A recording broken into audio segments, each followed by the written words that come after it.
Smoke, kas dūmai, pavyzdžiui, the house is full of smoke, namai pilni dūmų. Žodis smoke dažnai vartojamas kaip veiksmažodis su reikšmėmis rūkyti, išrūkyti, dūmyti skirtinguose kontekstuose. Pavyzdžiui, doctors tell us not to smoke, gydytojai mums liepia nerūkyti. Arba, do you know how to smoke fish? Ar žinote, kaip rūkyti žuvį?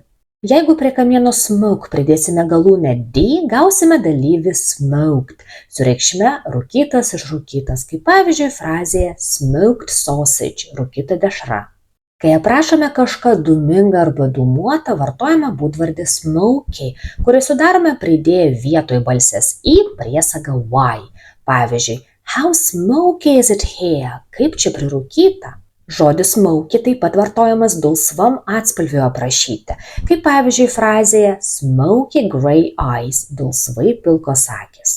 Norėdami kalbėti apie rūkantį žmogų, tai yra rūkalių, sudarysime daiktavardį smoker, pridėję prie kamieno priesagą r.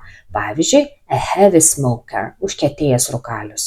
Atvirkščiai, nerūkantis žmogus vadinamas anglų kalboje žodžiu non-smoker, kurį sudarome su priešdėlio non pagalba.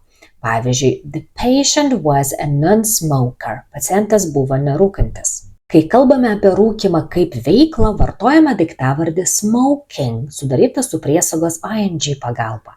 Pavyzdžiui, smoking is a harmful habit, rūkymas žalingas įprotis. Na, o pridėję prie šio daiktavardžio neigiamai priešdėlį non, gausime būdvardį non-smoking, kurį išversime atitikmenėmis nerūkymo nerūkantiesiems. Pavyzdžiui, this is a non-smoking area, tai nerūkymo zona. Įsiminti visus žodžius kontekste galite išmokę tokį sakinį. Smoke filled the smoky room as the smoker kept smoking, but the non-smoker enjoyed smoked cheese in the non-smoking section. Like, share and follow!